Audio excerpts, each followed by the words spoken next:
Hello, a very good evening everyone. My name is Shantanu Rana and today I will be taking this session on MS in the USA. So we will be talking about Master of Science in the USA. We will be understanding why USA is a good country when we talk about MS, what are the job opportunities or career opportunities that you will get when you are a part of an MSA program in the USA. So we'll be talking about all those things in detail, but before we get into the depth of it, I want all of you to confirm in the chat box whether you all can hear me clearly, whether I'm clearly audible or not. Please do let me know in the chat box. Once you guys will confirm, we'll directly start with this session and I'll be answering all your queries and I will be telling you everything related to MS in the USA program. So please do let me know in the chat box whether I'm clearly audible, visible or not.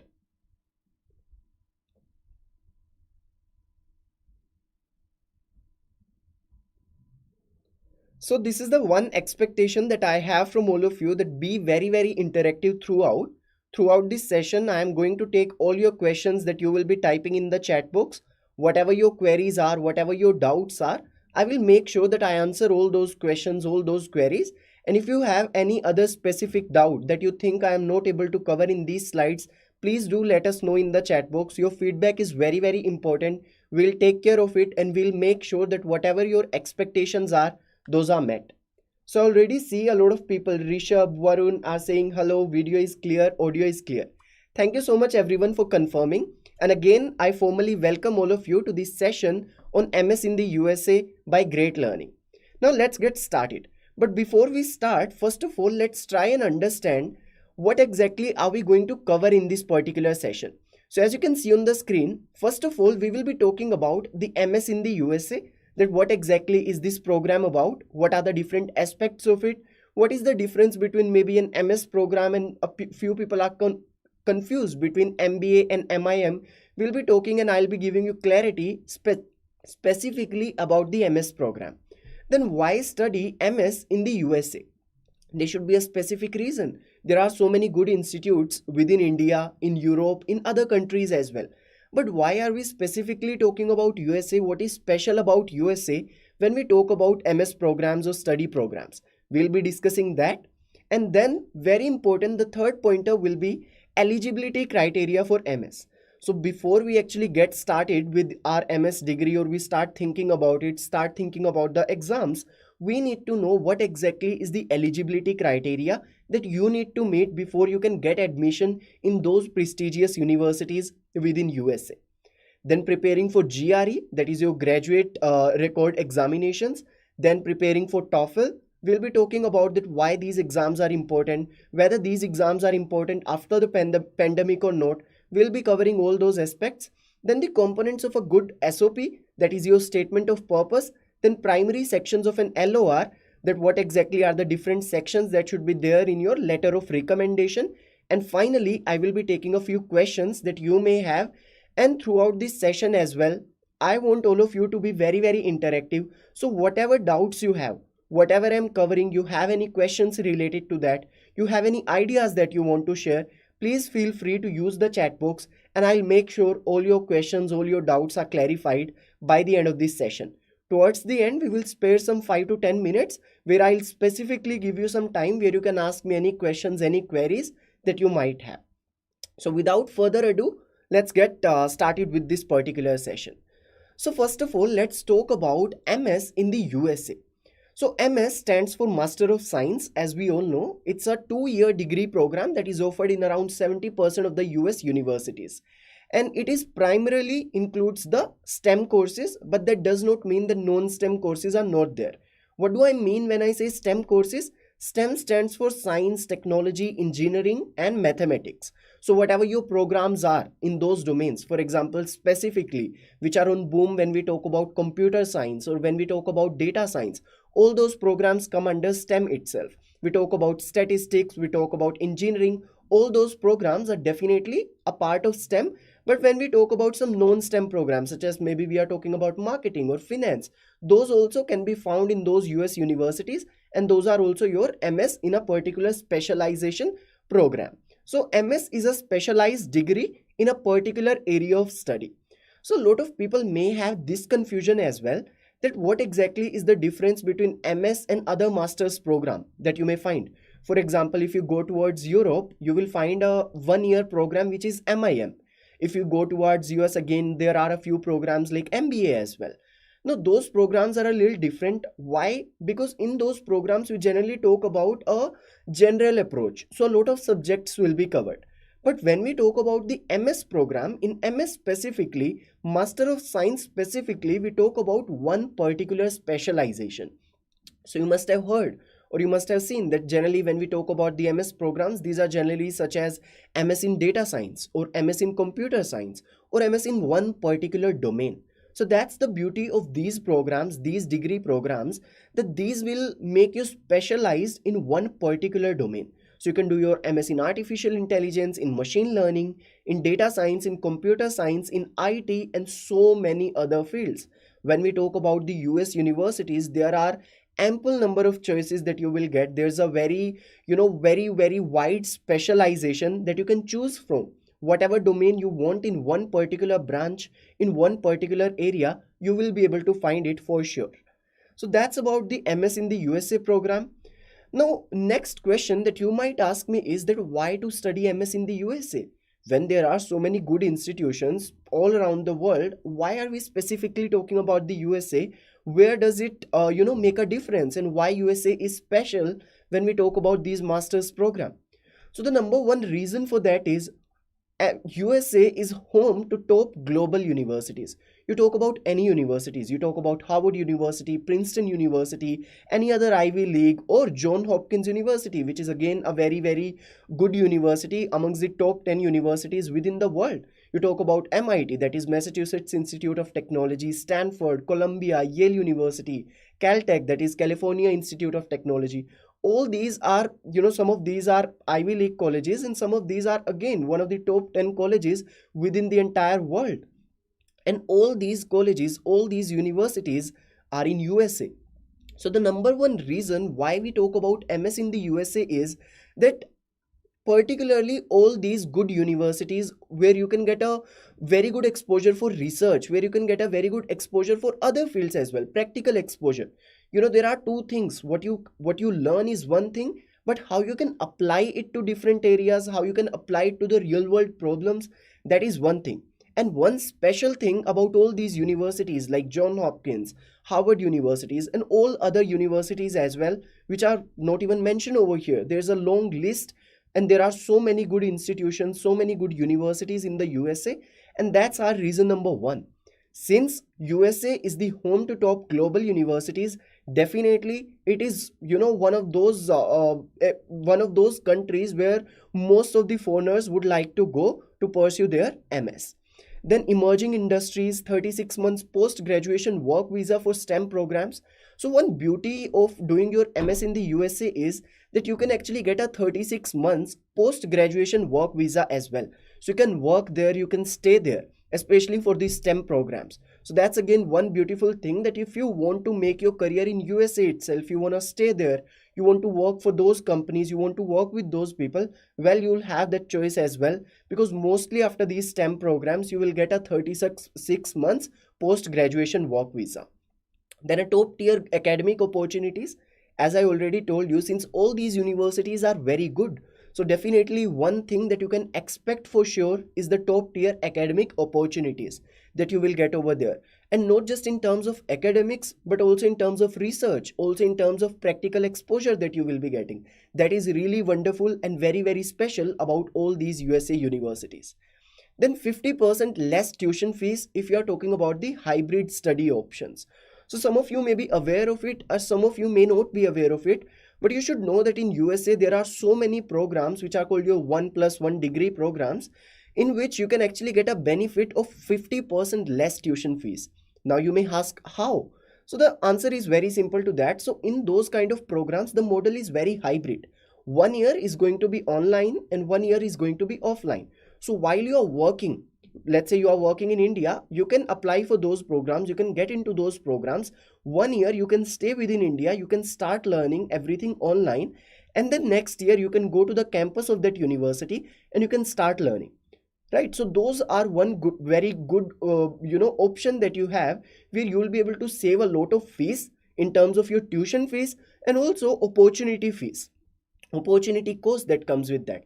For example, if I tell you that you have to go for your MS for the entire 2 years in USA, you'll go there, you'll spend on accommodation, you'll spend on tuition fees, and you'll spend on so much more. Your cost of living will be very, very high.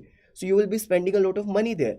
And also for that particular 1 year, you will not be able to work as well, because you will be studying. For those complete 2 years, you will not be able to do anything else, as your entire focus will be on the studies, as that will be offline.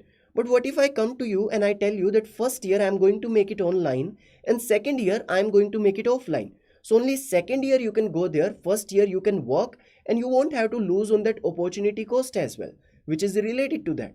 So that's one beautiful thing about these hybrid programs. And there are so many universities, so many out of these good universities as well, namely John Hopkins, Stanford, and so many other institutes, where you can actually find those hybrid study programs as well. You can save your tuition fees, opportunity cost, and eventually you can do well, you can get that degree as well. So that's the beauty of these programs. Then strong emphasis on research and practical exposure, wide choice of specializations. As I again told you, that in USA, one very good thing is that if you come from any background, you are coming from mechanical engineering, you are coming from, let's say, civil engineering, you are coming from electrical engineering, you are coming from non-engineering background, well, there are plenty of opportunities for you. The reason is there is a very wide choice of specializations that you will get to choose from. So if you are coming from the computer science domain and you want to pursue your career maybe in computer science, you want to do a MS in that, well, you will get an option for it. If you want to go for AI, you'll get an option for it. You want to go for ML, you want to go for data science, you want to go for data analytics, you want to go for business analytics. Well, all these options are available. You can choose your specialization from all these wide choices that you will have if you're applying for the MS program in the USA. And then renowned faculties and diverse exposure. Now, one good thing, as I already told you, since there is so much hype about doing MS in the USA, and the hype definitely is good because the universities, the kind of career opportunities that you get there is worth it, right? So since you have so many opportunities out there, so a lot of people from all over the world will apply to those universities and eventually will get into those universities. So you will be able to build a very good network as well. You will be able to interact with that diverse crowd. You will be able to talk to people from different parts of the universe, different parts of the country, overall the world. Maybe some person will be from China in your same class, some person will be from some other country, maybe you will find some one person from India, and you will be able to understand their culture, you will be able to understand what experiences they have. And once you start sharing those experiences, definitely it is going to help you personally as well as professionally while you start building your career. So that's the beauty and that's the hype about MS in the USA. I hope that is clear to you. If you have some insights that you want to share, please do let me know in the chat box. Also, I would like to tell you that if you want to know more about our MS in the USA program, then you can definitely consider the form which is given in the description. So as you can see in our description, we have provided you a link. Please go there, fill that particular form, and our program managers will reach out to you and they will make sure that if you have any doubts, any queries related to the MS in the USA program, they will be able to help you out with all your doubts and all your queries. So I'm going to give you some 1 to 2 minutes. Take your time, go to that link, fill out the form, and while other students can till then provide their doubts and let me know what are their insights, if they have any ideas to share about MS in the USA, and I'll try to have a look at the chat box till then. So I'm giving you 1 to 2 minutes. Please utilize that time. Go to the description, get that form, fill that form, and get your doubts clarified by our experts from Great Learning.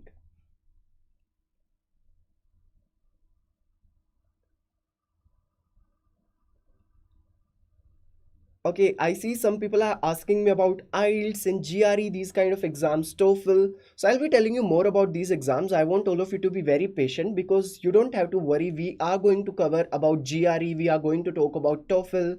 We are also going to talk about what are the, different scores that you can get, what scores are good, which scores are not good, what is the eligibility criteria. So please be patient. All these questions will be answered for sure. Okay, so Varun is asking me one question, that can we go on the basis of IELTS rather than TOEFL? Yes, Varun, there are so many universities which will provide you the opportunity to go through IELTS. However, wider, if we speak on a wider perspective, then most of the universities will accept TOEFL more than IELTS. So it's a good choice if you go for TOEFL. I hope I have answered your question. Perfect. So again, I hope you are going to the description, you are filling the form, and you will be able to get your doubts clarified by our experts, by our program managers. Perfect. So now we will be moving to the next slide. So as you can see over here, now the one important thing, and I already see quite a few people are asking me about, is the eligibility criteria.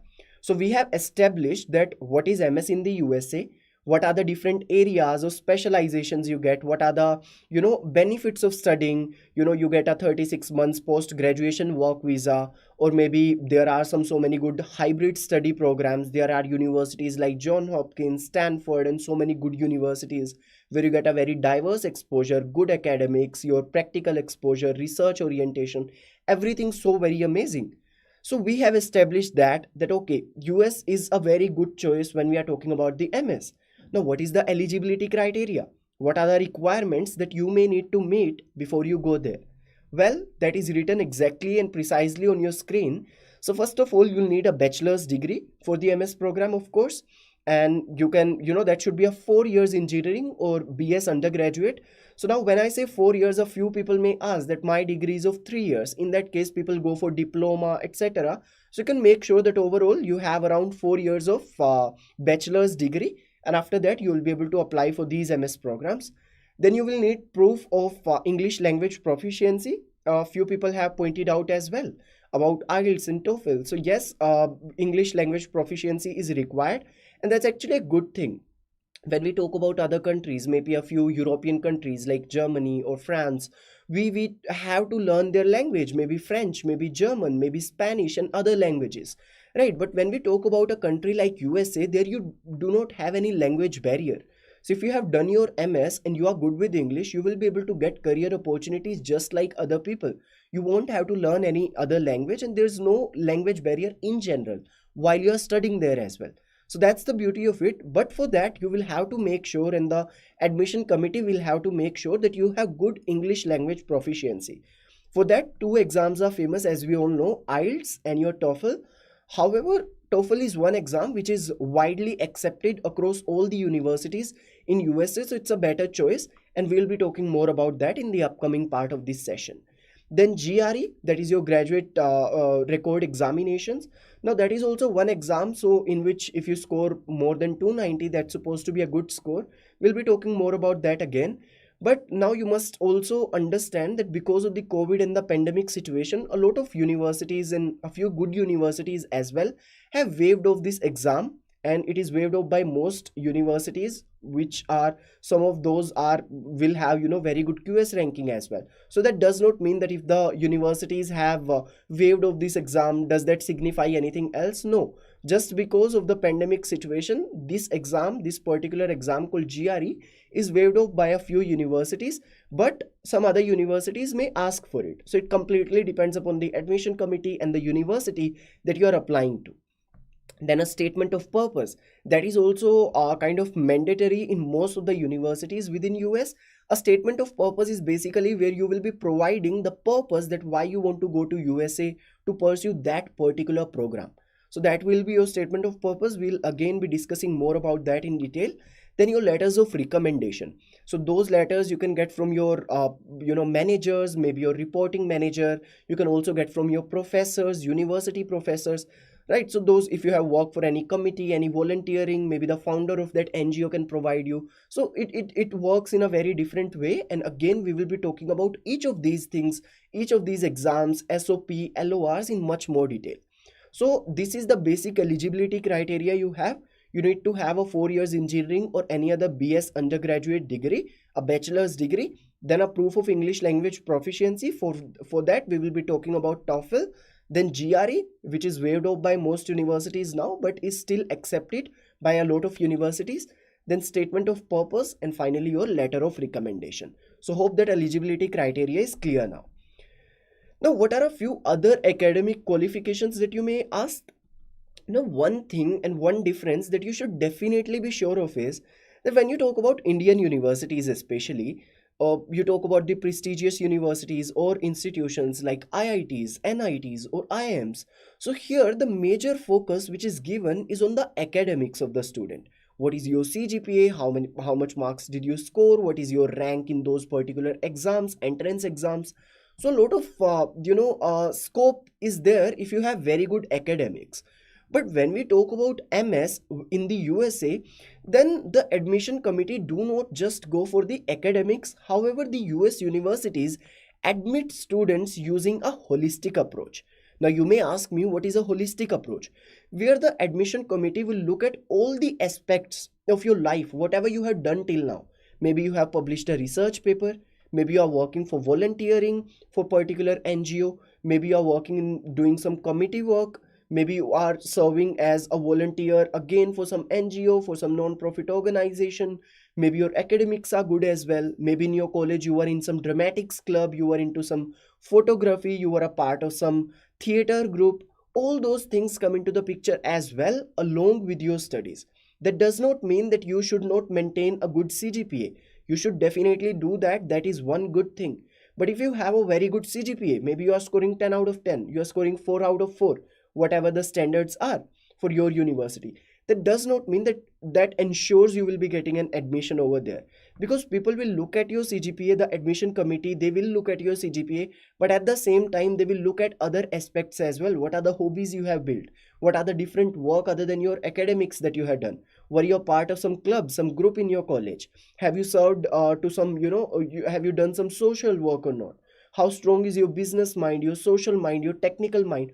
All those things are equally important, and that's why we say that US universities admit students using a holistic approach and not just based upon your academics. Now, a lot of you may ask me that, okay, I am still a student, what exactly can I do to improve my profile? So the number one thing that you can do is maintain a high CGPA, right? Since the as I told you, in US universities the competition is very high, because a lot of people will be applying for those particular universities, for those good universities. And since the competition is very high, it is a great idea to have a good profile in terms of what you are doing, in terms of hobbies or social work, etc. But at the same time, one good thing that you should definitely keep in your mind is maintaining a high CGPA. That will really help you. Then for working professionals, you may ask for LORs, and then industry projects as well. So whatever projects you are doing, what are the outcomes of that, and you can start having your LORs, that is your letter of recommendations from your reporting managers or the organizations, the managers that you are working with. Right, so that's one good thing that you can start doing in terms of your other academic qualifications. And then definitely, as I already told you, extracurricular activities, whatever achievements you have, if you have cracked any scholarship exam, if you have done any theater, anything, all those things that we have mentioned are also going to help you along with your academics, your LORs, and your SOP. Along with all of that, all these things, your extracurricular activities and achievements are equally important. So I hope you do understand that. Now, next thing that you may ask is how to choose the right universities. Right now, you are sure that, okay, we understand US is a good, country for us to go there and study MS. There are so many benefits as well that we have talked about. So now, how do I find a right university? Since there are so many good institutions, how will you be able to do it? Is it a personal choice that you will have to make? What are the different aspects you will have to think about? So number one thing over here is choose your specialization wisely. First thing, college is very, very important. It is equally important, but your specialization is equally important too. You have to understand in which particular area you are going to pursue your MS. Are you really interested in data science? Are you really interested in computer science? Why are you choosing this particular domain? You need to ask yourself that question, and you need to choose your specialization wisely. You need to understand what are the career opportunities in that area, what are the job opportunities in US, or maybe if you want to come back to India later on, what are the opportunities in that particular area when we talk about career, building career in that particular domain. So that is equally important and extremely important. Then check the university ranking. So you can check the QS ranking, that which universities are at the top for which particular program. So there are a few universities which will be very famous for data science. There will be few universities which will be famous for some other program, for other specialization. Do get to know about the ranking of those universities, understand which are the colleges that are there, which are of top notch research, practical exposure, academics in that particular area in which you are interested in. Then explore the course curriculum. For example, let's say you are interested in data science, whether those people are teaching you about ML, AI, deep learning, what are the different concepts they are covering, what exactly is their course like, what is the content that they are going to cover throughout those 2 years of course. That also is something that you need to see so that you can understand whether you are genuinely interested in that course or not. You cannot just go for a course just because the career opportunities are good. Maybe you don't have the skill, and that's actually a thing. You must have heard it before that if you have the skills, it's always good to go with your passion. But if you go for your passion and you don't have the skills for that, it's going to be a huge mismatch, and that's not going to help. So you have to keep your passion, your skills in a much balanced way. So you have to think about the pros and cons. You need to think about the course curriculum. What are the different areas that you want to pursue, you are passionate about? What are the areas in which you will get good opportunities, career opportunities? Analyze all those things, make an informed decision, a balanced decision. Then look into accommodation as well. So certain universities which will be in an area where the accommodation will be very expensive, but certain cases the cost of living can be less as well. You can think about off campus accommodation, on campus accommodation. You need to start exploring all those options once you have decided your subject, your university ranking, and your course curriculum. Then return on investment, which is your ROI. Now what is a return on investment? That how much input you are giving and what output actually you are getting. When you are spending a particular amount for the fees, let's say you are spending 60,000 US dollars, or you are spending some other amount, what exactly is the output that you are getting? What exactly, will you be able to get career opportunities? If you will be able to get career opportunities, what is the average salary that you can expect? Right? So all those questions again you need to ask yourself. Now again, when we talk about ROI, as I told you about that hybrid program, right, where you can do offline for 1 year, that is the second year, and you can do the online studies in your first year. So you will have the opportunity cost that you won't have to lose, and the fees will also be reduced by almost 50% because you won't have to pay for the accommodation, for the travel, etc. Right? So that's one good thing, and that's where you can increase your ROI as well. So if you want to think about ROI, you know what are the accommodation options and all those things you need to keep in your mind to take and make an informed decision. Then attend the virtual seminars. For example, you are attending one right now. We are getting basics of what exactly are the opportunities and how MS in the USA works. So you can attend more virtual seminars, and you can, try and think more about it so that you can make a better choice for your particular career, where you can choose a specialization that you really like. You can choose a universities which is really good. You can understand the curriculum, you can look into the accommodation, you can understand about ROI, that what input, what finances, economic aspect as well, that is equally important. So all those things you can understand, analyze, and then take a better decision. Now again, I would like to request you that if you are genuinely interested in MS in the USA program and you want to understand more about it, you have more doubts, then please go to the description and the link for a form is provided over there. Fill that form. Our team, our experts will reach out to you and they will help you clear all your doubts related to these particular programs in the USA. So I would again give you 1 or 2 minutes. Until then, I'll take a few queries that are there in the chat. So please go to the link in the description and fill the form which is given to you so that our experts, our program managers can reach out to you and can help you in deciding the particular specialization, in understanding the course curriculum, all those things you will be able to get help from our experts. So please do visit the description, fill the form which is provided over there.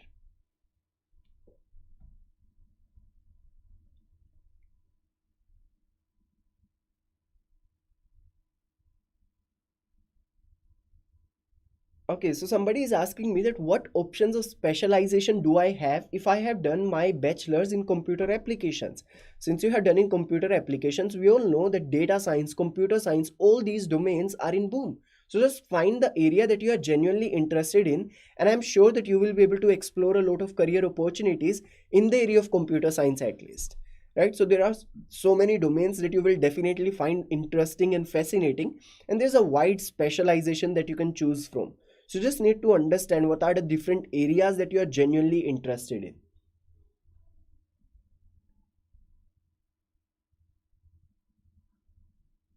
Again, somebody has asked me, can we go on the basis of IELTS rather than TOEFL? Yes, you can go on the basis of IELTS as well. That depends from university to university. So a lot of universities will accept IELTS too, but most of the universities will accept TOEFL. So if you give TOEFL, take TOEFL, your chances of getting into those universities or the university accepting that particular score are much higher. So wider options you will have available if you go for TOEFL rather than IELTS. I hope I have answered your question. All right, again, so I hope you have visited the description and you have filled the link, the form which is provided over there, and our program managers will be reaching out to you for any further help. Now, how to start preparing for GRE? This is one very important thing that you might ask me, that okay, we know that GRE is important, we know that TOEFL is important, but how to start preparing for that? So first of all, let's talk a little bit about GRE. So what are the major sections that we have in GRE? So we have three major sections, as you can see. Number one is analytical writing, then verbal reasoning, and then quantitative reasoning. So when we talk about analytical writing, verbal reasoning, and quantitative reasoning, these portions of the GRE test make up for the majority of the test. So these are the three major sections that you will get in your GRE. And students have a total of 3 hours and 45 minutes to finish the exam. So you will have around 4 minutes less 15 minutes, 4 hours less 15 minutes, that is 3 hours and 45 minutes of time you will have to attempt these three sections. And the total score for GRE, as some of you may already know, is 340, and a score which is 290 or more than that is supposed to be a good score. So always try and score better than 290. Then in analytical writing, you will have only one section and two tasks will be assigned to you. You will have 60 minutes to do that. Now you might ask, what are those tasks? So basically in analytical writing, there are two tasks. One is analyzing an issue and one is analyzing an argument. So these are the two tasks which are given to you. You will have 60 minutes to finish those two tasks, right? So there's only one section when we talk about analytical writing. When we talk about verbal reasoning, we have two sections again. 40 questions will be there and you'll have 60 minutes to answer that. Similarly, in quantitative reasoning, you'll have again two sections, 40 questions and 70 minutes to attempt those 40 questions. Now let's talk about each of these sections in a little bit of more detail. So first of all, let's talk about analytical writing.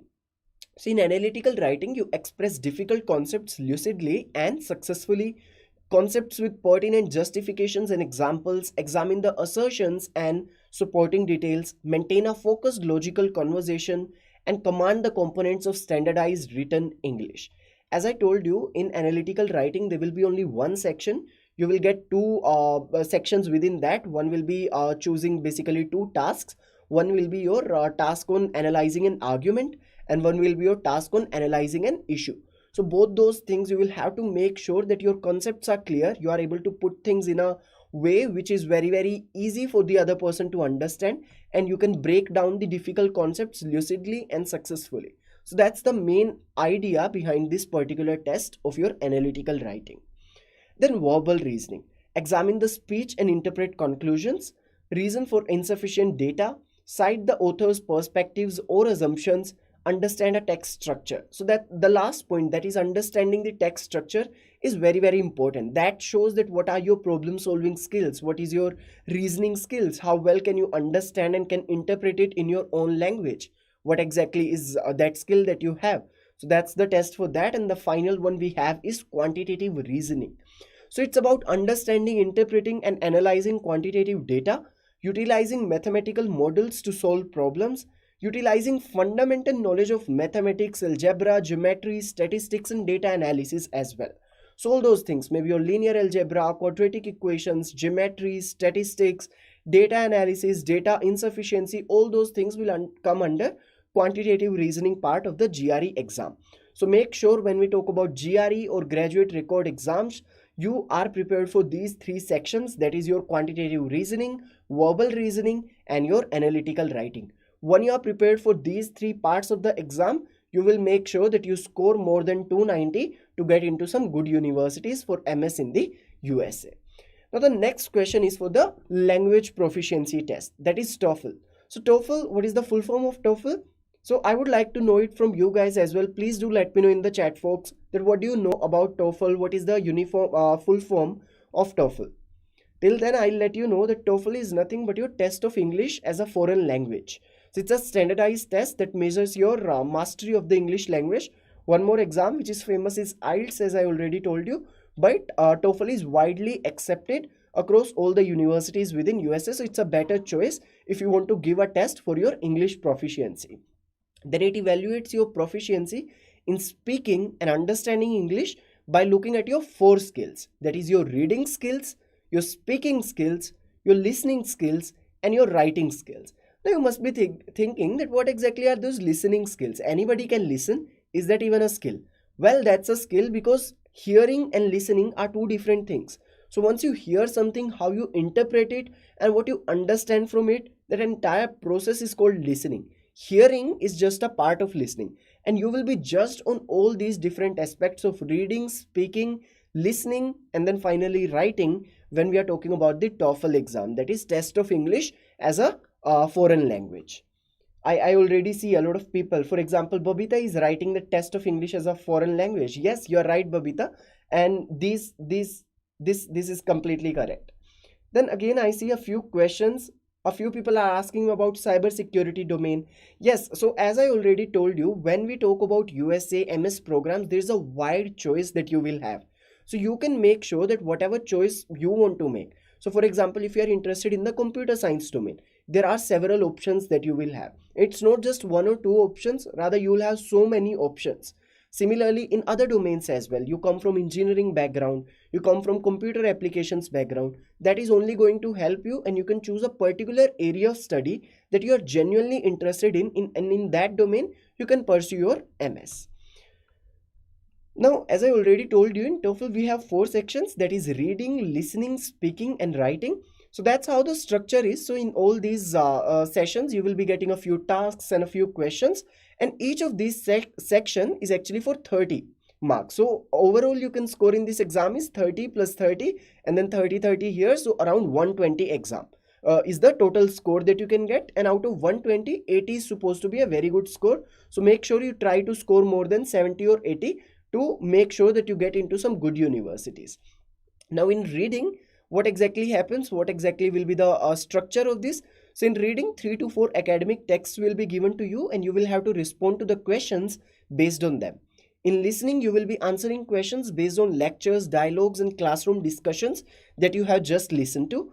In speaking, candidates must talk based on reading and listening exercises and give their viewpoint on a common topic. And in writing, you will basically be tested on your written skills. That is, candidates must support their written arguments with evidence from reading and listening assignments in essays. So basically in reading, you will be given some 3 to 4 academic texts and you will have to make sure that you are able to read that properly and you will be scored out of 30. Similarly, in listening, speaking, and writing skills, you will be scored out of 30 in each of these sections and your total score will be around 120. And out of 120, if you score 80 or more than that, that is supposed to be a good score. So I hope now you are clear about the TOEFL exam as well. So first of all, we talked about GRE, which is a subject related exam that you have. So in that we talked about 3 different sections, that is your analytical writing, your verbal reasoning, and your quantitative reasoning. Those 3 sections, if you score well, now that exam is for around 3 hours and 45 minutes. Total score is 340, out of which you are supposed to score 290 or more than that to get into some good universities. Similarly, when we talk about TOEFL, there are 4 sections to it. It's a test of your English language proficiency, reading, listening, speaking, and writing. Each of these sections will be for 30 marks. So overall, your TOEFL will be for 120 marks, out of which you are supposed to score 80 or more than that to get into some good universities that we already talked about. Right, so I hope all of this is clear to you now and you must have got some confidence in terms of which are the important exams and how to go about these exams, what is the pattern for these exams. I'm sure you must have got some clarity now. Now, the next thing that we talked about in our eligibility criteria is statement of purpose. Right, so what exactly is a statement of purpose? First of all, A SOP or statement of purpose is an essay cum application written by a student. So first of all, a lot of students may have this question as well, that SOP is written by whom?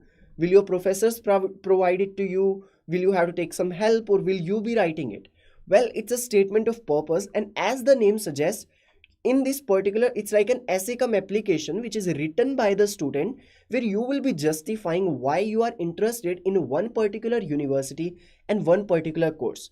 So if let's say you are applying to MS in computer science or in data science in John Hopkins University, then why are you specifically interested in that particular domain? Why are you specifically interested in that particular university? How are you able to relate to that university or that course? Why do you find it interesting or fascinating? That is something that you actually mention in your SOP or statement of purpose.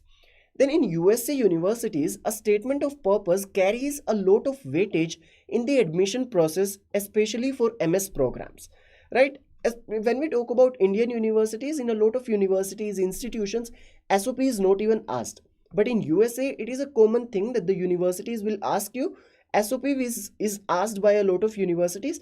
However, there can be a few universities where an SOP will not be asked, but that's completely okay. Most of the universities, the widely accepted choice is for an SOP. So make sure you understand what an SOP is, and you do understand what are the important components of a good SOP.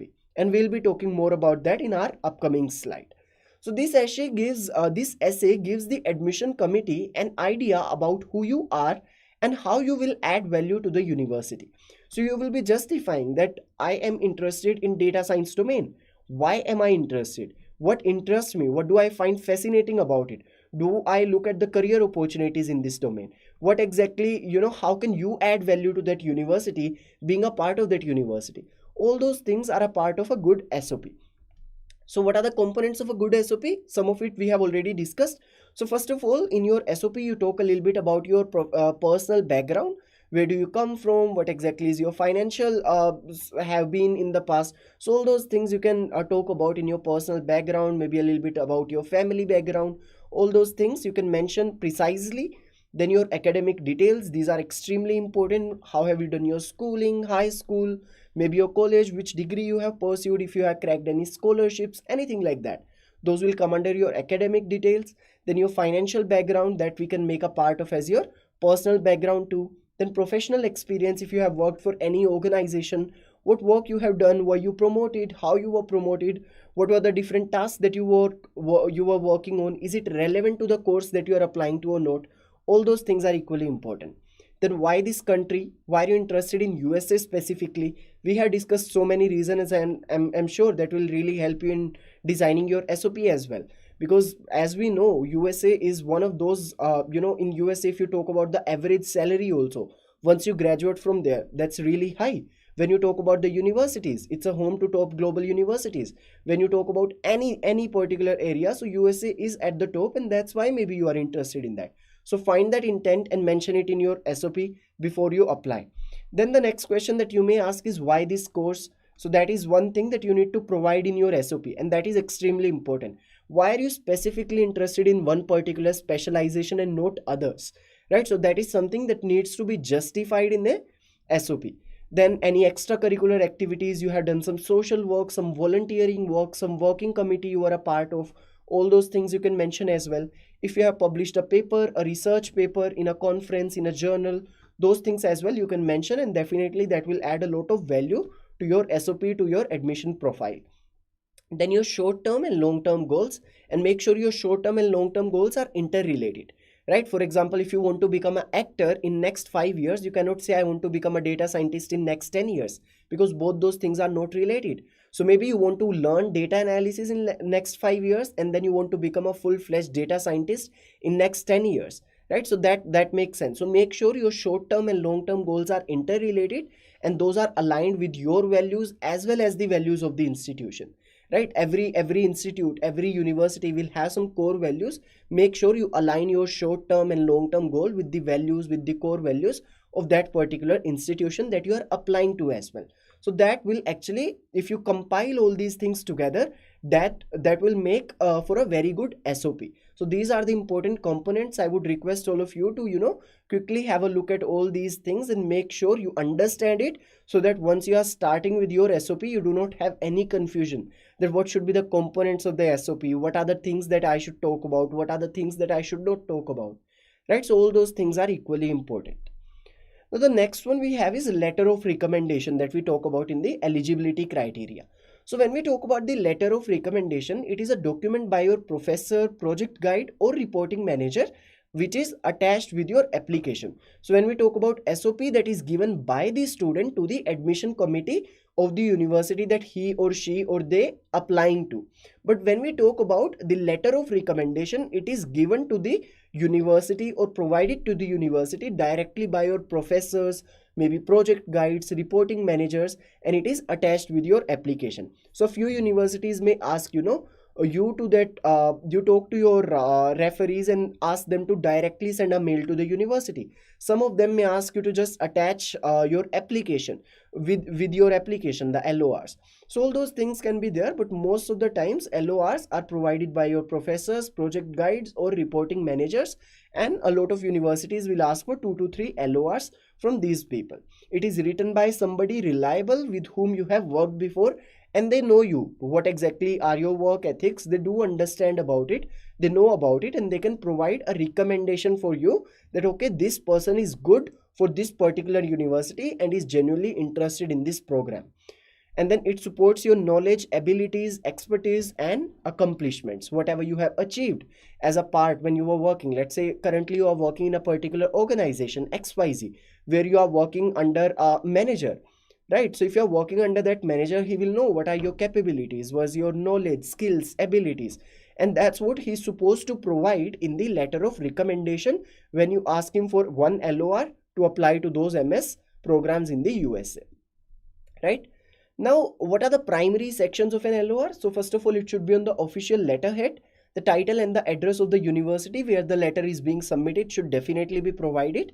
Then the student employee's full name should be there, definitely. Then referee's position as well as how well they know the applicant. So whether the person is your reporting manager, whether the person is your professor, is your university professor, you were involved with him during some working committee club, or maybe you were involved with that person as a part of some volunteering for some NGO, for some social work.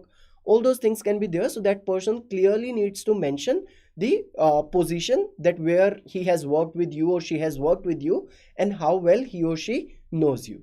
Then specific accomplishments of the student employees that are directly relevant to the course being applied to, and a conclusive statement about the referee's level of support and enthusiasm, as well as an invitation to contact them for additional information or further information. So these are the major sections that should be there definitely in your LOR, that is letter of recommendation. So I hope now you're clear about the SOP as well as LOR. To summarize it, an SOP basically when we talk about is a statement of purpose which is given by you to the university. So it is written by the student for the university, where you kind of provide the university an overall picture of that why you are interested in that program, why you are interested in that college, what is your background like, what are your interests, your short-term goals, long-term goals. All those things are compiled together in an SOP. When we talk about an LOR, that is letter of recommendation, it is simply a letter which is given by your professors, reporting managers and people you have worked with, work under, to the universities, and they kind of recommend you for that particular course. Now it should definitely have all the primary sections that we talked about. Now I hope all of that is clear to you as well. If you have any questions, any queries, please do let me know in the chat box, and I'll make sure I do take those questions towards the end. But before that, you may have a few basic questions, and a lot of you may have those questions. So I would like to address those questions first of all, so that you don't keep on asking the same question, and we can utilize the time in a much better way. So the first question that I have already seen quite a few times in the chat is that what are the career opportunities after MS in the USA? So as I already told you, USA, there are so many emerging industries and there are so many companies. Even if you talk about the top 500 global fortunes, out of those top 500, according to a report in 2020, around 121 or 122 companies are in US itself. So that's a major chunk of those 500 companies which is only in US. So if there are so many good companies which are there in US, so definitely your chances of getting a very good career once you have done your MS is also very very good. Especially when we talk about fields like computer science or data science, there's no limit, and there are so many job opportunities and career opportunities out there. Then what is the minimum criteria for the CGPA? Now, I have already discussed it. Maintaining a good CGPA is a very good habit, and you should definitely do that if you are a current student. And one more thing which is very important is that you should not think that only CGPA is important. CGPA is definitely very important, but the admission committee in US goes for a very holistic approach where they will look at your CGPA along with other credentials as well, what you have done in the other aspects of your life too. But if specifically we talk about the CGPA, 70% and above is supposed to be a minimum criteria for most of the universities in the USA for the MS program. Then what is the cost of studying MS in the USA? Now it actually depends from university to university, which university you are applying to, which program you are applying to. It will very to a large extent will depend upon that. But minimum fees that we can expect is around 60,000 US dollar. That's the cost of studying in MS, but it again depends upon your specialization, your program, as well as your college or the university. Now, what TOEFL score is required for admission to the top universities? I have already told you. TOEFL exam, the total score is 120, out of which if you have a score of 80 or 80 above, that is supposed to be a good score. Then what GRE score is considered to be good? This is also something that we have discussed, that GRE, the total score is 340. It's a 3 hours and 45 minutes exam, and a good score is supposed to be 290 or more than that. Then when should I apply for the visa? So the thing is very simple. First of all, once you get a confirmation, once you have paid your confirmation fees and you have got a confirmation, an offer letter from the university. So once you get the offer letter and you pay your confirmation fees, you will get an I-20 form, which kind of says that you are legally enrolled in a program for the MS in the USA. So once you get your I-20 form after your offer letter and fees confirmation, then you can go and start your interview for the visa. Right now, next question is, how many years of post-graduation work visa will I get? So for these STEM programs, you get a post-graduation work visa of around 36 months.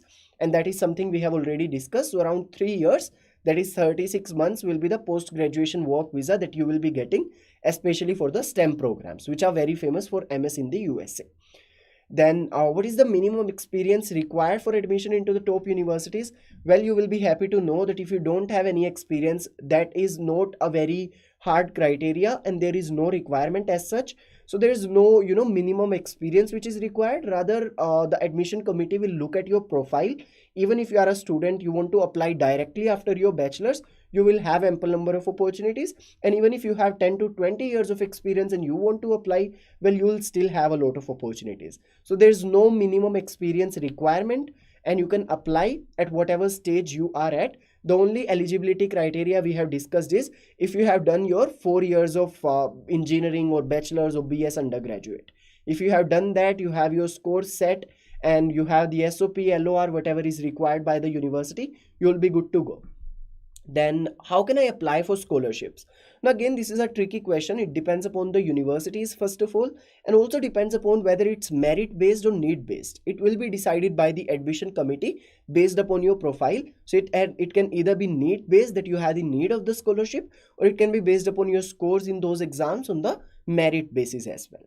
So again, this is very much dependent upon the different universities that you will be applying to.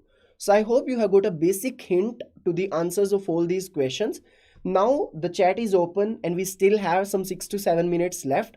So I would request all of you to please do ask me any questions that you might have. You want me to discuss about something else that I might have missed during this session, please do let me know in the chat box and I'll be more than happy to answer all your queries and all your doubts. Also, I would again like to request all of you that please do go to the description where the link is provided. Please do fill that form so that our program managers and experts can reach out to you and they can help you understand more about MS in the USA. So I'm going to give you 1 to 2 minutes. Please do take that time. Go to that form which is provided in the description. Fill all the details which are mentioned so that our team, our experts can reach out to you and whatever specific questions you might have, if I'm not able to take those questions during this session, because there are so many people who are texting right now, so our experts will be able to help you out with all your questions. And even if you want to get some kind of training session, that okay, I have done this kind of bachelor's and I am interested in this domain, I am interested in this university, so what exactly shall I do, how exactly shall I go about it, you want those kind of counseling sessions as well, please do fill the form that is provided in the description, the link to which is provided in the description, and we'll make sure we get your doubts clarified for sure, right?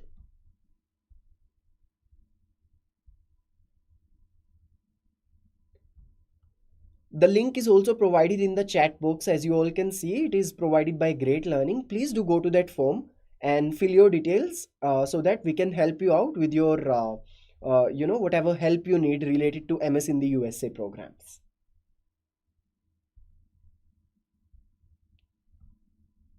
All right, so I'll wait for a few minutes. If you have any questions, please do let me know. Otherwise, after a few seconds, we'll just wind up this session. Okay, somebody is asking me about the cost. So that is something that we have already discussed, Varun. The minimum cost that we can expect is around 60,000 US dollar. But again, it depends upon your specialization, the course you are applying to, and also the university that you are applying to. So it's highly dependent upon that. But 60,000 US dollars is supposed to be minimum cost that we can expect.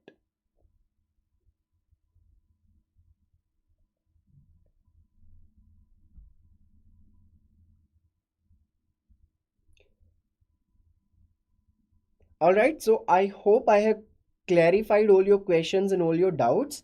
So I am just going to wait for last 1 minute. Please do let us know if you have any feedback for the session. If you have any doubts, do let us know. Otherwise, we'll just wind it up. Thank you, everybody.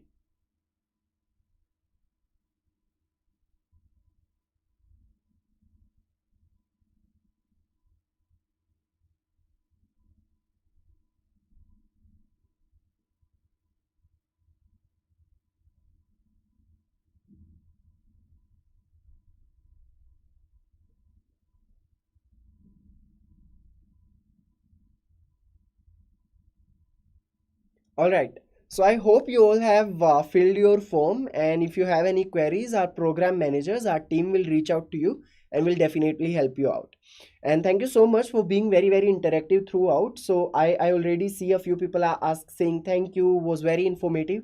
Thanks everybody. I again see, Madhusudan is saying 60,000 for hybrid program also. Yes, Madhusudan, it's completely dependent upon the universities that you are applying to. So you don't have to worry about it. First of all, try figuring it out which exactly is the university that you are interested in. Let's say you want to go for data science, you want to go for computer science, you want to go for university like John Hopkins, right? So in that case, you will have to think about the university, then the specialization, and then you can check out their website as well. The fees is not same for all the programs. It is going to differ as per the different programs which are there, and as per the different universities as well. So I hope I'm able to answer your question.